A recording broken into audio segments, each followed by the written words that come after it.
¿Qué tal? Bienvenidos a Punto y Coma. Yo soy Manuela. Como todos los martes, hablaremos de libros. Esta semana venimos con dos libros de psicología, liderazgo y comportamiento. Después de haber leído sus comentarios, decidimos hacerles caso y hablar acerca de Humble Inquiry y Thinking Fast and Slow. Humble Inquiry es un libro cortico de aproximadamente 140 páginas, fácil de leer. Fue escrito por Edgar Schein, quien también se le conoce como el padre del desarrollo organizacional. Este es uno de los teóricos con mayor prestigio en psicología de las organizaciones. Es considerado como una autoridad en la materia. Nacido en Suiza en 1928, estudió psicología social. Hizo un máster en psicología en la Universidad de Stanford y tiene un doctorado en psicología social de Harvard. Se puede decir que Shane conoce de lo que está hablando. Es una figura de suma importancia en la materia de la psicología de las organizaciones y el desarrollo organizacional. Publicó Humble Inquiry en el 2013 con el propósito de que las personas, especialmente los líderes, aprendieran a crear relaciones al hacer preguntas cuyas respuestas aún no saben, para así poder construir una relación basada en la curiosidad y el interés en la otra persona. Esto es esencial para la colaboración, la cultura, el cambio y el liderazgo, y por lo tanto es esencial que todos conozcamos este arte de preguntar en vez de decir. Thinking Fast and Slow es un libro más largo de aproximadamente 500 páginas, un poco más difícil de leer, pero tiene muchos ejemplos que ilustran la teoría propuesta por Kahneman. Daniel Kahneman, nacido el 5 de marzo de 1934, es un psicólogo estadounidense israelí. Estudió matemáticas y psicología en la Universidad Hebrea de Jerusalén y después hizo un doctorado en psicología en la Universidad de Berkeley. En 2002, Kahneman se ganó el Premio Nobel de Economía. Ha realizado importantes estudios en toma de decisiones, teoría del comportamiento y conducta económica. Al igual que Shane, es investigador, escritor y profesor, actualmente en la Universidad de Princeton. A mí me llama mucho la atención cómo Kahneman es psicólogo, matemático y economista y utiliza estas tres áreas para crear conocimiento compartido. Publicó Thinking Fast and Slow en el 2011 y rápidamente este libro se popularizó. Kahneman hace un recorrido innovador por la mente y explica los dos sistemas que impulsan la forma en que pensamos y cómo estas dos formas están en constante pelea para poder controlar el comportamiento. Existe el sistema 1, que es el rápido, intuitivo y emocional, el sistema 2, que es un poco más lento, más deliberado y más lógico. Ahora sí, para poder entrar en materia de conversación, quería contarles que tenemos con nosotros a dos invitados muy especiales. Isabela Rodríguez, quien nos hablará de Humble Inquiry, y Federico Pardo, que nos hablará de Thinking Fast and Slow. Ambos son estudiantes de la Universidad de los Andes. Isabela es apasionada por el tema de liderazgo y a Federico le interesa mucho la psicología. Conozcámoslos. Hola Manuela, hola Federico, muchas gracias por la invitación, estoy muy feliz de estar acá. Hola Manuela, ¿cómo estás? Gracias. Gracias a ustedes. Bueno, para empezar, me gustaría preguntarles, ¿por qué le recomendarían estos libros a nuestros oyentes? ¿Qué aprendizajes podrían llevarse de estos?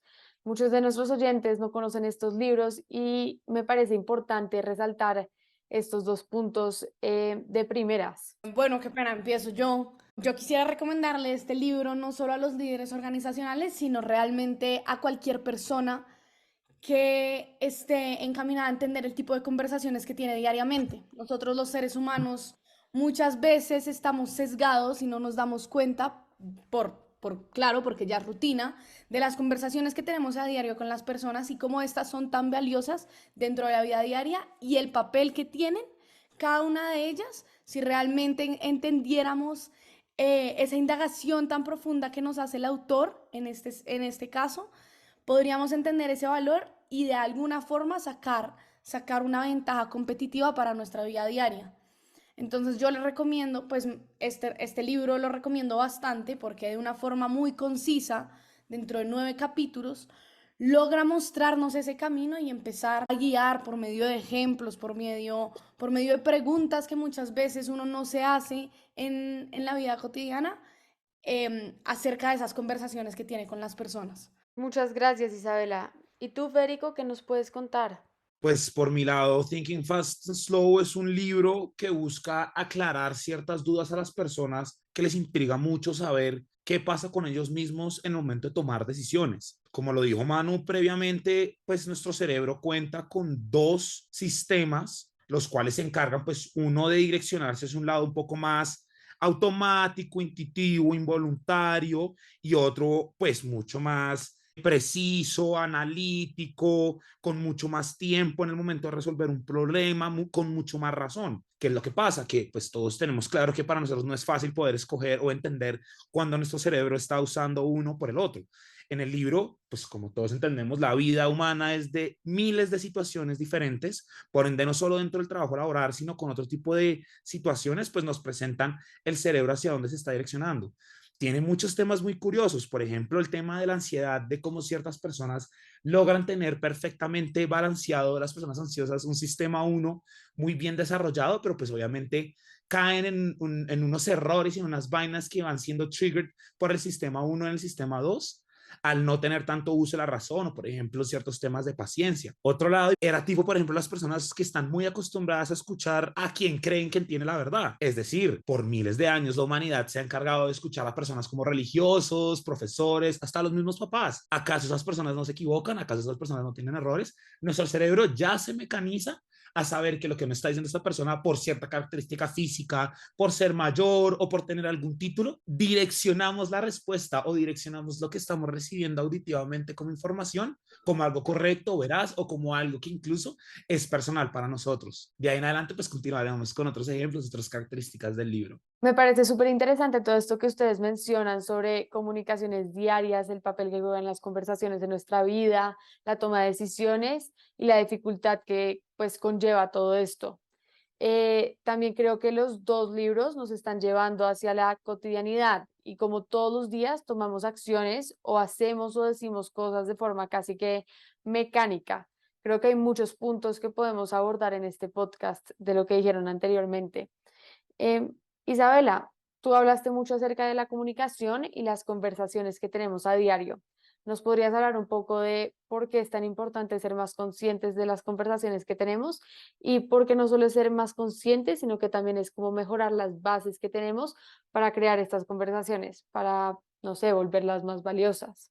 Bueno, claro que sí. Entonces, para responder esta pregunta, primero que todo quisiera abrir unas comillas de una parte de un extracto del libro que me gusta mucho, y es que básicamente este libro lo que atrae el arte de hacer las preguntas para lo que no se conoce ya la respuesta y de construir una relación basada en la curiosidad y el interés por la otra persona. ¿Cuál es ese problema? Hacer las preguntas correctas muchas veces puede construir una relación, resolver dudas y hacer avanzar las cosas. Todo el mundo que hace un trabajo requiere de una buena comunicación.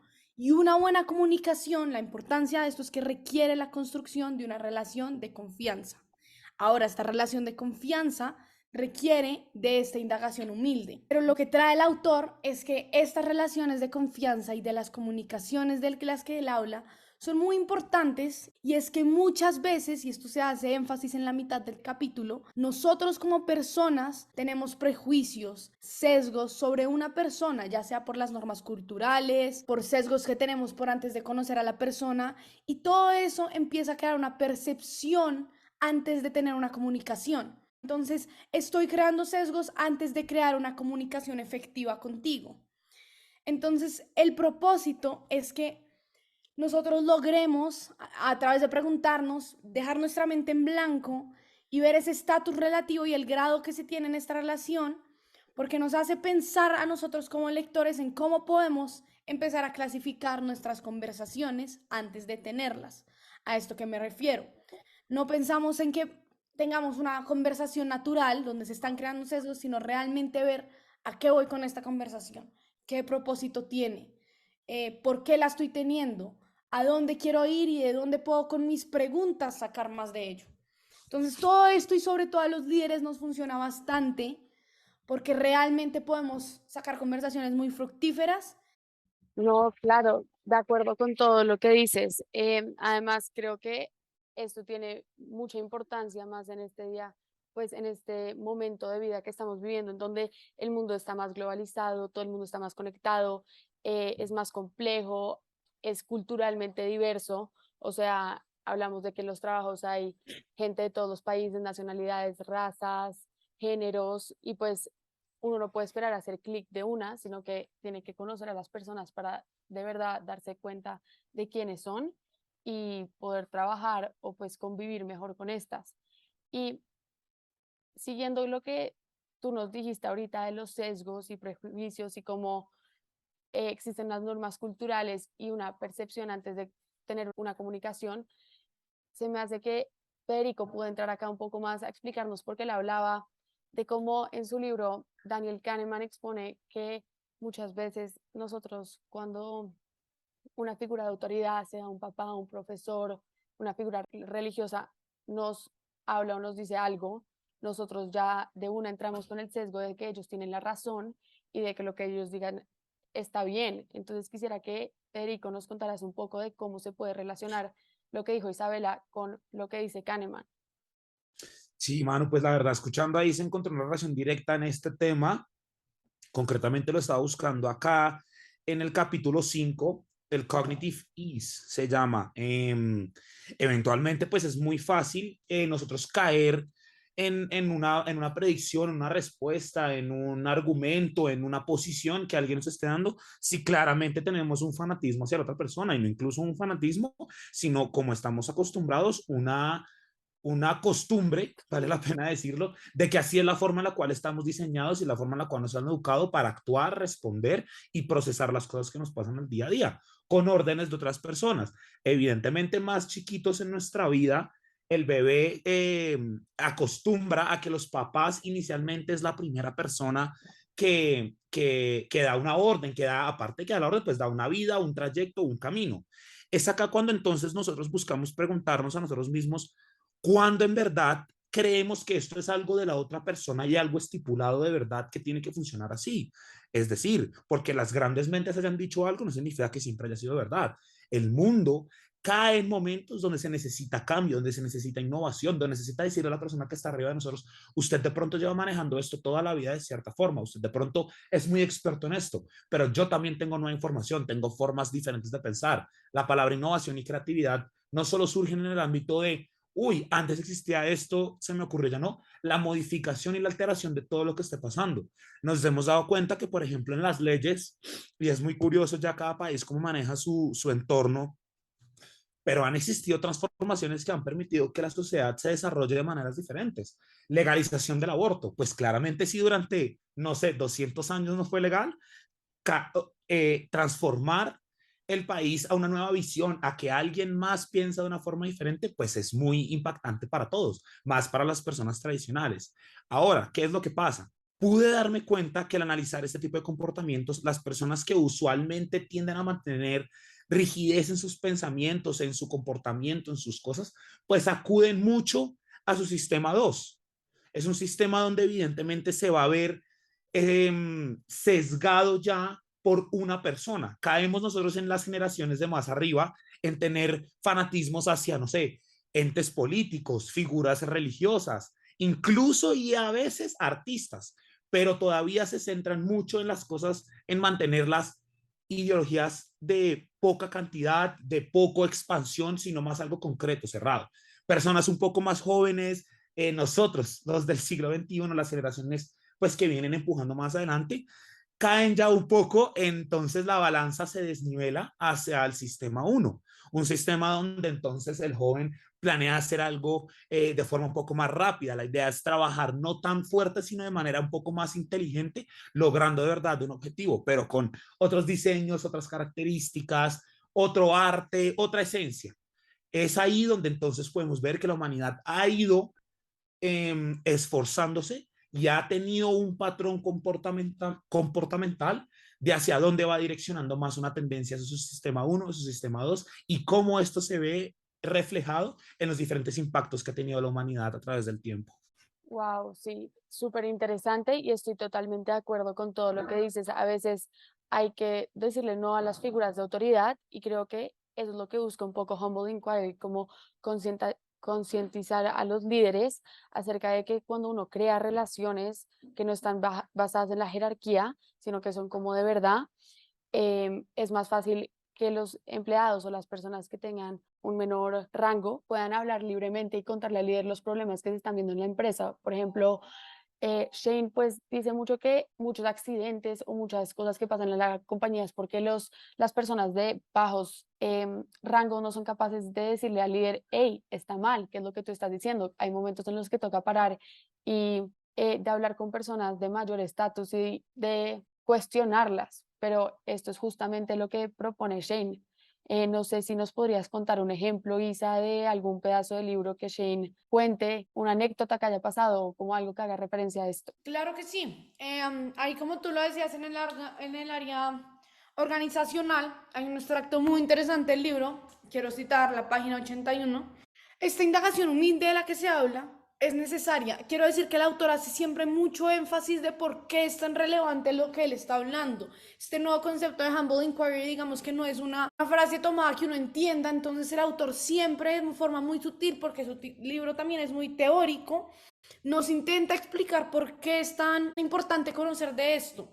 Entonces dice, la indagación humilde es necesaria porque podemos encontrarnos en varios tipos de interdependencias en las que hay que transmitir información abierta y relevante para una tarea a través de los límites del estatus. Ahora bien, ¿qué quiere decir esta cita? Con esta cita no se está negando que no existan estatus en las organizaciones donde claramente hay roles de poder. Hemos desarrollado y el ser humano por su naturaleza siempre se va a tener poder. Ahora bien, lo que Shane nos está intentando explicar durante el libro, de una forma muy retórica, porque eso es lo que hace, mostrarnos pequeños fragmentos y hacernos preguntas retóricas para uno mismo sacar sus conclusiones, es que se nos enseña a que no por eso mismo, de que existen límites de estatus, no por eso mismo es tan importante tener una buena comunicación y saber usar este arte de indagación. Cómo nosotros como seres humanos, de hecho, podemos sacar esa ventaja de la que les estaba comentando para hablarle a nuestro par y sacar información mucho más constructiva que nos ayuda a crecer como líderes y dentro de la organización, porque una organización no crece sin un buen líder. Uf, no, Isa, súper verdad lo que acabas de añadir. Casualmente antes hice una relación con el capítulo 12 del libro porque explicaba Daniel que eventualmente cuando una persona en un círculo cercano o a alguien le sucede algo, tú automáticamente sin tener ninguna relación con eso, también te ves preocupado, también te ves como involucrado mentalmente de alguna forma en el asunto. Él da un ejemplo y es decir, si al mejor amigo de tu papá le dio cáncer o algo sucedió de esa forma, toda tu familia, porque tú lo vas a salir a contar, va después entonces a sugestionar en su cerebro esa enfermedad, la gente se empieza a hacer chequeos, el uno se angustia, el otro se preocupa, sucesivamente así, cuando en realidad en su vida personal, en su salud, en su momento, no está pasando nada. Entonces, pues nos explica mucho que también el ser humano tiende a caer en un vicio comparativo. Este vicio comparativo, pues lo considero yo que cualquiera de los dos sistemas puede caer en él, tanto el analítico, porque eventualmente pues el sistema aún te puede llevar a primero pensar en que si tú lo tienes o no, pero ya la decisión de voy, hago esto, realizo un cambio. ¿Será que mi carro está muy viejo porque el de mi amigo es más nuevo? ¿Será que este televisor no es suficientemente grande porque fue a la casa de alguien? ¿Será que esta comida no me gusta porque me puede engordar en un futuro?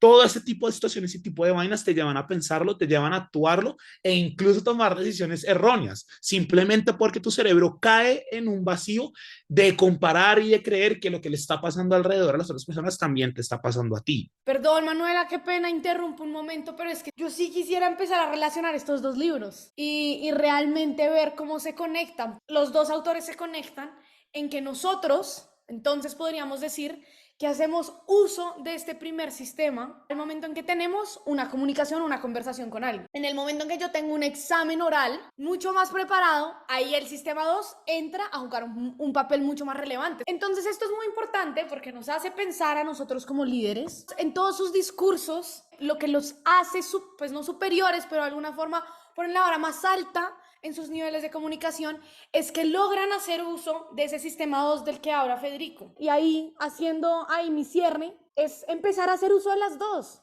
Venga, tenemos una conversación haciendo más uso de mi parte analítica y usando ese sistema 2 para sacar mucho más de esta conversación. Muchas gracias. No, Isa, o sea, súper bien, en verdad, cómo acabas de hacer esta relación. Daniel, por otra parte, pues en su libro nos habla más de el ser humano fresco, o sea, entendemos que las cosas nos preocupan, entendemos que las cosas como que también pasan de una manera u otra, pero creo que el libro se encarga mucho de dar ejemplos y de dar diferentes tipos de situaciones y contextos alrededor de por qué está pasando lo que está pasando en nuestro cerebro. Daniel desarrolla un montón de ideas y ejemplos que permiten dar a entender, es como, listo, No somos perfectos, como evidentemente ya lo sabemos.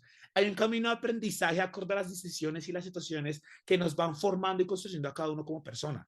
Pero ojo, dése cuenta usted como humano que luego no vaya a llorar porque en verdad tomó una decisión apresurada, porque le cogió el celular a su novia y nunca le estaba poniendo los cachos y rompió la confianza, porque decidió hacer una apuesta súper arriesgada por querer ganarse 30 millones de dólares, pero arriesgando uno en un juego de ruleta. Es algo que en verdad le dice, listo, haga lo que está planteando Isabela, tómese un tiempo, el mundo es muy competitivo, su cerebro le da la opción y le da la posibilidad de escoger entre dos sistemas y dos mecanismos de pensamiento y acción. Pare, vivimos en un mundo donde en verdad el acelere es imposible de eliminar. En el momento de hacer trabajos, entregas, todo el mundo quiere, es un mundo que quiere todo inmediatizado. Entonces, ojo, sabemos que eso es lo que está pidiendo el mundo, pero ¿cómo se lo podemos entregar? ¿De qué forma vamos a usar nuestros conocimientos, nuestras habilidades y qué? Nuestro propio cerebro para poder actuar de determinada forma. Gracias. Muchas gracias Isabela y Federico por venir hoy a punto y coma. La verdad es que nosotros nos podríamos quedar acá discutiendo un buen rato, pero lastimosamente se nos acabó el tiempo. Para cerrar, me gustaría recapitular un poco lo dicho. Por un lado, no podemos confiar siempre en nuestro instinto, tenemos que actuar de manera más consciente para poder tomar mejores decisiones. Y esto no solo en momentos cruciales donde tenga que decidir en A y B, sino que en todos los factores de la vida. Constantemente estamos haciendo pequeñas decisiones de las cuales no nos damos cuenta. También el comportamiento está determinado por dos sistemas, uno que es consciente y el otro que es automático. Es por esto que el cerebro a veces se puede volver perezoso en acciones que considera fáciles o simples y es acá cuando nos puede engañar, nos impide usar toda nuestra inteligencia. Por el otro lado, sabemos que es deber de los líderes crear un clima de apertura. Al preguntar en vez de decir, las relaciones se fortalecen, ya que preguntar empodera al otro, implica que uno no sabe todo y que es vulnerable, que necesita de la otra persona para aprender un poco más, porque los líderes tienden a estar en una posición de sábelo todos. Entonces, cuando uno se baja y acepta que no sabe algo, se está poniendo vulnerable y esto hace que el otro se sienta más empoderado, quiera contarte, quiera explicarte. También es importante no asumir que uno sabe lo que el otro quiere o necesita. Toca despejar la mente y abrirse a escuchar de verdad, sin ningún sesgo ni amenaza. Preguntar de la manera más abierta y de la manera más pura. Les dejo unas preguntas para que reflexionen.